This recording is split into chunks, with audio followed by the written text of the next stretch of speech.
अस्सलाम वालेकुम, मैं हूं हुज़ैफ़ा अली। अच्छा, आज हम बात कर रहे हैं एटसी कस्टमर सर्विस के ऊपर और इसके रिलेटेड कुछ मैटर्स के ऊपर जिसके अंदर एटसी स्टार सेलर क्या होता है, ऑर्डर मैनेजमेंट क्या है, शिपिंग लेबल्स कैसे हम हैंडल करेंगे, Etsy handling days, order cancellation. Handling days तो मैंने आपको शिपिंग वाले में बड़ा पढ़ा दिया था। फ्री गिफ्ट्स और रेटिंग्स और ये सब चीज़ों के बारे में इंशाअल्लाह ताला हम डिस्कस करने लगे हैं। तो इसमें जनाब नेक्स्ट स्टेप है आपका एटसी स्टार सेलर बैच। अब ये क्या होता है, आपने देखा होगा कुछ आइटम्स के नीचे जब स्टार सेलर्स का जो नाम लिखा आता है उसके आगे स्टार सेलर का क्या तो आइकॉन होगा या लिखा होगा। इसका मतलब क्या है कि उस सेलर का रिस्पांस रेट तकरीबन 95% या उससे ज़्यादा है। ठीक है, अगर आप रिस्पांस देने में देर लगा रहे हैं या कोई ऐसा मतलब कोई बड़ी बड़ी देर तक आप जवाब ही नहीं दे रहे कस्टमर्स को एज अ सेलर, तो आप एटसी सेलर बैच के स्टार सेलर बैच के हकदार नहीं हैं। इसी तरह शिपिंग एंड ट्रैफिक ट्रैकिंग का जो रेट है वो 95% से ज़्यादा हो, शॉप रिव्यूज़ 4.8 या उससे ज़्यादा हो, यानी कि 4.8 से नीचे अगर आपका रेटिंग आ रही है तो फिर तो आप इसके हकदार नहीं हैं। No more than 3 cases in the last 30 days, यानी केस वो होते हैं जिसके अंदर आपने सब कस्टमर को हेल्प नहीं किया और उस कस्टमर ने एटसी से रब्ता कर लिया कि जी ये सेलर मुझे हेल्प नहीं कर रहा। ऐसे केसेस के अंदर एटसी आपको बेसिकली सॉर्ट ऑफ अपने लिए अपनी नज़र में वो बुरा या गलत गुनाहगार समझता है कि भाई यार सेलर कस्टमर को सपोर्ट नहीं कर रहा, ये कस्टमर को असिस्ट नहीं कर रहा। कस्टमर हमारे पास क्यों आया सपोर्ट मांगने के लिए, सेलर ने नहीं किया तभी हमारे पास आया, तो सेलर की गलती है।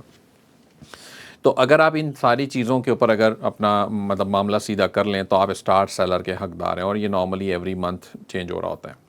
ठीक है, इसके बाद हमने क्या चीज़ पढ़नी थी, ऑर्डर मैनेजमेंट हमने पढ़ना था। मैं कोशिश करूँगा कि मैं आपको इसको लाइव चला के दिखा दूँ। जैसे मेरा ये स्टोर है पुराना जो सस्पेंडेड है और इसके ऊपर कोई एज सच अभी एक्टिविटी नहीं हो रही रिसेंट, बट हम इसके अंदर कोशिश करेंगे कि जो चीज़ें मैं आपको समझा सकूँ और इसके अंदर एक्सेसिबल हो वो हम यहाँ पे जाके देख सकें।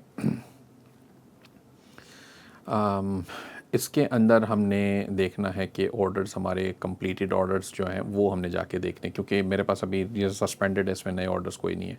तो ये देखें, ये कुछ कंप्लीटेड ऑर्डर्स आ रहे हैं पुराने जिसके अंदर हम ये चीज़ें बेचते रहे हैं और डिलीवर भी हो गई, ये बता भी रहा है कि जी ये ट्रैकिंग नंबर था, ये आइटम था, ये डिलीवरी हमने करा दी है। ठीक है जनाब, तो ये ऑर्डर का पेज है। अब नॉर्मली होता क्या है कि जब आपके पास नया ऑर्डर आता है तो यहाँ पर आपके पास ऑप्शन होते हैं ऐड, यानी कि शिपिंग लेबल वगैरह जनरेट करने के ऑप्शन आ जाते हैं। अभी नहीं कर सकता क्योंकि कोई भी ओपन ऑर्डर नहीं है, ये कंप्लीटेड ऑर्डर्स हैं, तो इसलिए मैं आपको लाइव शिपिंग लेवल क्रिएट करना मुश्किल है कि दिखा पाऊँ, बट हम कोशिश करते हैं कि जो और चीज़ें हैं वो हम इसके अंदर कर लें। तो ये सिंपल है और यहीं पे कस्टमर को मैसेज करने का ऑप्शन भी आ रहा है। तो जब आप मैसेज पे क्लिक करेंगे तो ये कस्टमर को मैसेज करने का ऑप्शन ओपन हो जाएगा, जिसके अंदर आप कस्टमर को बता सकते हो कि जी ये आपका item, thank you for placing an order, और आपका ये आइटम हो गया है शिप वगैरह वगैरह। ठीक है जनाब, तो ये ऑर्डर मैनेजमेंट का एटसी का पेज है। नॉर्मली न्यू ऑर्डर्स होते हैं तो आपको इस पेज के ऊपर नज़र आ जाते हैं। यहाँ पर चूँकि मैंने आपको पहले ही बताया ये अकाउंट इस वक्त सस्पेंडेड है, इसके ऊपर कोई ट्रैकिंग नहीं है, काम नहीं हो रहा अभी, तो ये ऑर्डर कुछ भी नहीं है।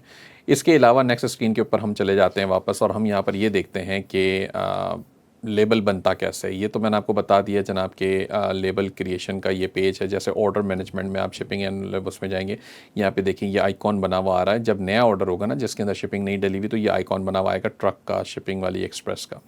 इस पर क्लिक करेंगे तो इस तरह की स्क्रीन आपके साथ आ जाएगी। आपने पैकेज की इन्फॉर्मेशन, लेंथ वगैरह सब डालनी होगी इसके अंदर और ये आपको रेट्स बता देगा बेस्ड ऑन कस्टमर एड्रेस। जब आप इसको रिव्यू पे क्लिक करेंगे, जब आपको सब चीज़ें ठीक लग रही हैं आप रिव्यू पे क्लिक करें, ये आपको फाइनल एक रिव्यू करा देगा चीज़ें, और यहाँ से आप परचेज़ पे क्लिक करेंगे तो आपका लेबल जनरेट हो जाएगा। You just purchase one label, ये प्रिंट शॉप। अब ये लेबल क्यों जनरेट कर रहे हैं हमने, क्या क्या वजह है? जब आप एटसी पे अगर कोई प्राइवेट लेबल पे काम कर रहे हैं, जैसे आपका स्टॉक अगर किसी वेयर हाउस के अंदर मौजूद है और आपने बस सिंपली वहाँ से उसको शिप कराना है, तो फिर लेबल आपको खुद जनरेट करना होता है। ये एटसी का सिस्टम है। ठीक है, तो और इसको कराएं, यहीं से कराएं, यही प्रेफरेंस है। उसकी वजह क्या है कि एक तो ये सस्ता भी पड़ेगा आपको, दूसरा ये ट्रैकिंग खुद जनरेट करेगा। एटसी के सिस्टम में आ जाएगा कि हाँ जी आपकी इन्वेंट्री आपके पास मौजूद है, आप खुद लेबल जनरेट करके दे रहे हो, आप सेफ़ रहते हो इस तरीके से। बाहर से भी आप लेबल मतलब फेडेक्स या डीएचएल से खुद भी खरीद सकते हो, उमूमन वो थोड़े से महंगे भी पड़ेंगे और एटसी का ज़्यादा सेफ़र है, तो ये यूज़ करें। ठीक है, ये इस तरह से आपका शिपिंग लेबल दिखाई देगा। अच्छा, अब दूसरी बात क्या हो रही है कि बाज़ औक़ात ऐसा होता है कि कभी कभार आपकी सिचुएशन ऐसी बन जाती है कि आप इसको हैंडलिंग आप टाइम पे नहीं पूरी कर सकते। अलबत्ता एचसी इस बात को पसंद नहीं करता कि जब आप अगर आपने आपका टाइम एक हैंडलिंग डेज़ आपने 3 दिन रखे हैं, 3 बिजनेस डेज़, और आप उसको एक्सटेंड करें या आप उसको टाइम पे शिप ना करें, लेकिन फिर भी चलें, एचसी कहता है ठीक है कोई बात नहीं है, कभी कभार हो भी जाता है, तो उस सूरत के अंदर आपको अपडेट डिस्पैच डेट बढ़ानी होगी, यानी कि इससे आपका हैंडलिंग टाइम बढ़ जाएगा। क्या मतलब हुआ इस बात का? हैंडलिंग टाइम क्या होता है ये याद रखें। जब आपको नया ऑर्डर आया है, उस ऑर्डर आने से लेकर जब आप शिपिंग की ट्रैकिंग नंबर डालेंगे, उसे हैंडलिंग टाइम कहते हैं। अब वो ट्रैकिंग नंबर आप कितने दिन में डालेंगे? आप कहते हैं जी मैं नॉर्मली चीज़ें रेडी होती हैं, मैंने तो पैक करके भेजना है, तो मैं एक दिन में सेम डे कर दूंगा या मैं अगले दिन कर दूंगा, तो चले मैक्सिमम सेफ साइड आपने 2 बिजनेस डेज रख ली। अब ये आपका हैंडलिंग टाइम है। अब प्रिंट ऑन डिमांड के अंदर का काम अगर आप कर रहे हैं, तो प्रिंट ऑन डिमांड में और ऑन डिमांड आप चीज़ें कस्टमाइज़ करके प्रिंट करा रहे हैं, तो बाज़ को उसको 4-5 दिन लग जाते हैं। कभी कभार नागहानी हो गई, कैलिफोर्निया में आए दिन आग लगती रहती है, उसकी वजह से बहुत सारी चीज़ें, बहुत सारी जगहें खाली करवा देते हैं, बिजनेसेस बंद हो जाते हैं, बहुत सारे मसले और हो जाते हैं, बिजली चली जाती है, तो इस वजह से चीज़ें डिले हो सकती हैं, या और अल्लाह ना करे कोई बात हो। तो इस सूरत के अंदर फिर आपके पास एटसी ऑप्शन देता है कि आप ठीक है, आप डिले हो रहा है, तो अब यहाँ से आप अपडेट कर दें डिस्पैच डेट को। इससे क्या होगा कि आप कस्टमर को एटसी इमीडिएटली इन्फॉर्म करेगा कि जी ये ऑर्डर आपका डिले हो रहा है, ठीक है, और जो भी आगे बात है वो करेगा। ये भी आपके ऑर्डर के पेज से ही आ रहा होगा, वही जो 3 डॉट्स हैं वहीं से ऑप्शंस आएंगे, और वहाँ से आप इसको अपडेट डिस्पैच डेट करोगे तो ये हो जाएगा। ठीक हो गया। अब एटसी आपसे वहाँ पे ये भी पूछेगा कि 1 दिन 2 दिन कितने दिन आगे बढ़ाना है, तो आप कह दोगे 2 दिन या 3 दिन, जो भी आपको लगता है कि रियलिस्टिक है। ठीक है। इसके बाद है आपके पास ऑर्डर कैंसलेशन। ये क्यों करनी पड़ती है कि अगर खुदा ना खास्ता कोई आइटम आपने बेचा है, वो आउट ऑफ स्टॉक हो गई है, वो किसी वजह से फुलफिल अब नहीं कर सकते, या कोई भी XYZ मसला है। एक तो पहला तरीका तो यही है कि कस्टमर को मैसेज करें, अपॉलोजी करें, और उसको बोलें कि जी आप ऑर्डर कैंसलेशन की रिक्वेस्ट डाल दें। ठीक है, सबसे पहला तरीका यही है।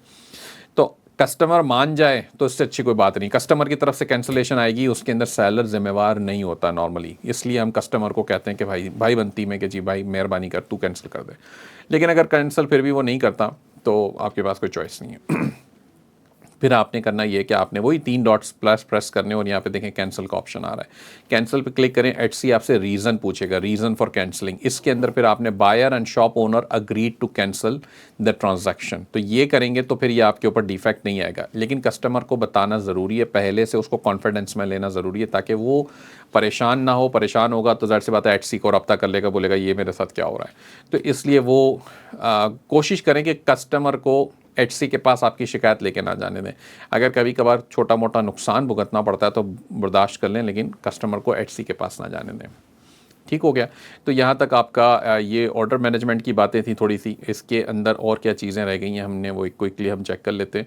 हैंडलिंग टाइम हमने देख लिया, ऑर्डर कैंसलेशन देख ली। एक चीज़ और लिखी है, free gifts and ratings. Free gifts का मतलब और रेटिंग्स, इसकी कोई स्लाइड नहीं बनी हुई, लेकिन मैं आपको समझा देता हूँ। ये बहुत इंपॉर्टेंट टॉपिक है। इसका मकसद ये है कि अगर आप कोई प्राइवेट लेबल आइटम बेच रहे हैं, अगर आप प्रिंट ऑन डिमांड कर रहे हैं, इसके अंदर काम करें, तो इसका मकसद यह है कि आपने करना क्या होता है, आप अपनी प्रोडक्ट के साथ कोई छोटा सा फ्री गिफ्ट डाल दें। कोशिश करें ऐसा कुछ कर लें। मिसाल के तौर पे आपने टी शर्ट भेज दिया एक, अब टी शर्ट आपका सेल हो गया, अब वो टी शर्ट आपने प्रोसेस करके भिजवाना है, तो टी शर्ट के साथ कॉम्प्लीमेंट्री क्या चीज़ हो सकती है, आप सोचें। अगर अब मुझे टी शर्ट का तो याद नहीं है, मिसाल के तौर पर शर्ट था, तो शर्ट के साथ टाई हो सकती है, कफलिंग्स हो सकती हैं, या कुछ भी इस तरह की चीज़ हो सकती है जो उसको कॉम्प्लीमेंट करे। अगर किसी शख्स ने टूथपेस्ट ख़रीदा है तो उसको कॉम्प्लीमेंट्री आप टूथब्रश दे दोगे ना कि जी ये उसके साथ का पैर बन रहा हो कोई। तो टी शर्ट के साथ भी कुछ चीज़ें सोच लें, चैट जीपीटी भी आपको बता देगा। और भी कोई चीज़ बेच रहे हैं आप, मिसाल के तौर पे आप डिजिटल प्रोडक्ट्स बेच रहे हैं, तो डिजिटल प्रोडक्ट्स के अंदर कोई चीज़ एडिशनल दे दें। यानी कि अगर आपने 25 पेज की कलरिंग बुक का वादा किया है, तो एक अलग से किसी और चीज़ की कलरिंग बुक जिसके 4-5 पेजेस हो वो दे दें। कस्टमर खुश होता है इन सब चीज़ों से, वो कहता है यार ये तो मुझे इसने एक्स्ट्रा ऑर्डिनरी कोई चीज़ दे दी, और वो भी फ्री, कोई पैसे भी नहीं मांग रहा मुझसे। ये चीज़ें आपकी जो एचसी पे रेटिंग्स हैं इसको इम्प्रूव करती हैं। इसका डायरेक्ट कनेक्शन रेटिंग्स है, क्योंकि साइकोलॉजिकल है ना। आपको अगर आपने KFC से चिकन ऑर्डर कर दिया, या आपने कहीं से भी कोई फूड खाने का ऑर्डर कर दिया, और वो आपको साथ आइसक्रीम फ्री खिला दें, तो आप कितने खुश हो जाएंगे। आप कहेंगे यार मैं तो ऑर्डर, वो परसों मैंने तहज़ीब वालों से पिज़्ज़ा मंगवाया था बच्चों के लिए रात को, तो उन्होंने आगे से एक पेस्ट्री, टार्ट और कोल्ड ड्रिंक फ्री भेज दिया, हालांकि मैंने ऑर्डर नहीं किया था। तो मैं तो खुश हो गया। मैंने कहा हालांकि वो चीज़ें हम अफोर्ड कर सकते हैं, वो कोई बड़ी महंगी चीज़ें नहीं है, बट इंसान खुश होता है। ये तोहफे के तौर पे आई है ना, उन्होंने कहा जी ये फ्री गिफ्ट है हमारी तरफ से, तो ये आप दें। कोशिश करें, ऐसी कुछ चीज़ें करें अपनी प्रोडक्ट्स के साथ जिससे कस्टमर खुश हो। ओके, अब कस्टमर खुश होगा तो आपको रेटिंग्स पॉजिटिव मिलना शुरू हो जाएंगी, तो इसका ये डायरेक्ट इम्पैक्ट आपकी रेटिंग के ऊपर आएगा। ठीक हो गया। इसके बाद है नेक्स्ट आपका एटसी मार्केटिंग एंड प्रमोशंस। इसके अंदर भी तकरीबन ये 4-5 टॉपिक्स हैं। इंशाल्लाह इसको हम नेक्स्ट वीडियो के अंदर करते हैं।